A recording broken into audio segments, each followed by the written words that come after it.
আলুগুলো লাল লাল করে ভাজা হয়ে গেছে, এবার তুলে দেবো।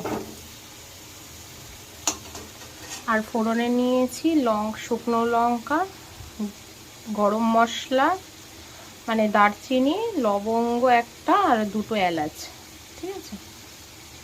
আর এদিকে রেখেছি পেঁয়াজ কুচি, টমেটো কুচি। আর এর মধ্যে একটা মশলা করে নিয়েছি, পাকা লঙ্কা, জিরে, আদা, রসুন, ব্যাস। গ্যাসটা সিমে রেখে এবার আমি ওই তেলে ভেজে নেব হচ্ছে শুকনো লঙ্কা আর গোটা গরম মশলাটা ফোড়ন দিয়ে দিলাম।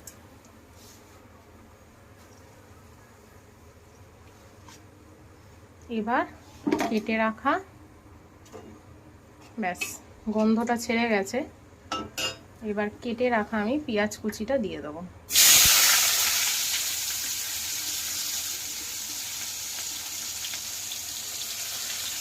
অপেক্ষা করব যতক্ষণ না লাল লাল করে ভাজা হচ্ছে।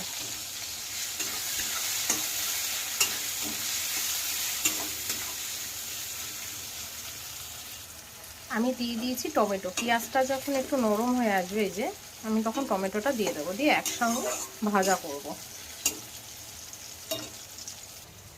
মাংসটা দেখিয়ে দিচ্ছি।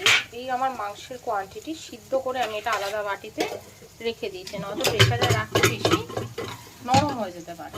আর এই যে মাংস সিদ্ধ জলটা, এখানে কিন্তু লবণ, হলুদ আর পরিমাণ মতো তেল দেওয়া রয়েছে।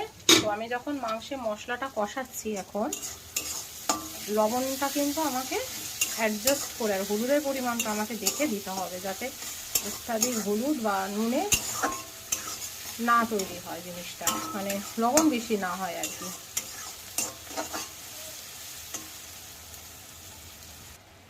এবার মিক্সিতে যে মশলাটা আমি করে রেখেছিলাম সেটা আমি দিয়ে দিলাম। এটা কিন্তু এই যে লো টু মিডিয়াম আঁচে হবে, হতে হতে যখন তেল ছেড়ে আসবে, এবার এর মধ্যে আমি একটু কাশ্মীরি লঙ্কার গুঁড়ো অ্যাড করব। এই যে আমার কিন্তু লাস্ট দেখিয়ে দিলাম, এইটুকুই আমি গ্রেভি রাখবো, আর রাখবো না, পুরো রেডি। একদম অল্প তেলে রান্না করেছি। আচ্ছা, এবার দিয়ে দেবো সামান্য এই যে শাহি গরম মশলা সামথিং একটু দিয়ে দেবো। কেউ চাইলে বেটেও দিতে পারে, তাতে স্বাদটা আরও বেশি ভালো লাগবে। রেডি। এবার আমি এটা ঢেকে দেবো, দিয়ে রেখে দেবো যাতে গরম মশলার ফ্লেভারটা বসে যায়। গ্যাস আমি অফ করে দিলাম।